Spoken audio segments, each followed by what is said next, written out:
Hello and welcome to Government Unit 5, page 5. This is all about developing nations. This is going to be a super fast one.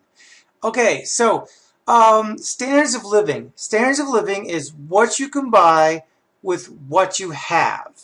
And this is a huge way of measuring the quality of life in one country versus another.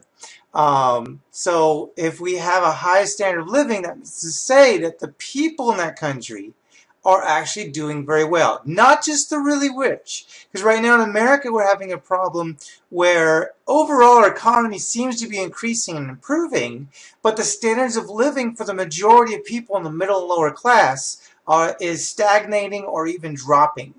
Now that's just kind of, but even with all that, we are still considered developed nation because we are heavily industrialized. As opposed to a developing country, which is definitely usually dealing with issues of hunger, extreme poverty, lack of education, no education, and there's just those are what's called as third world nations. They're developing. They don't really have much going for them, and they're just overall, it's a real struggle. Their standard of living is very low. The biggest reason for a lot of that underdevelopment is a history of colonialism. We talked about colonies, about why countries would want to take colonies over.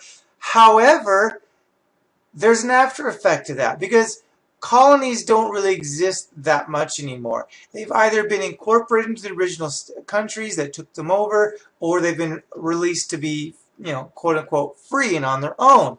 But the problem is that after they've gotten their independence, whether it was given to them or they had to fight and kill for it, they're left with nothing because all their resources, their manpower, everything was being sucked dry and nothing was being left behind, so that when they finally achieved independence, they had nothing to work with.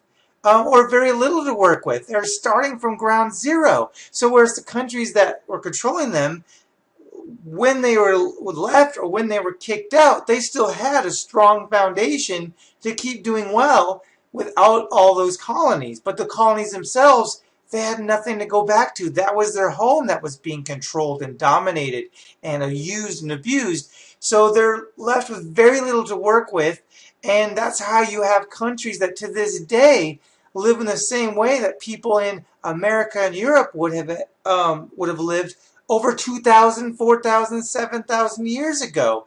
No technology, just making their own clothes, barely surviving. Everyone's a farmer because whatever you grow you can eat, and that's all you get. Hunters, gatherers, total caveman existence.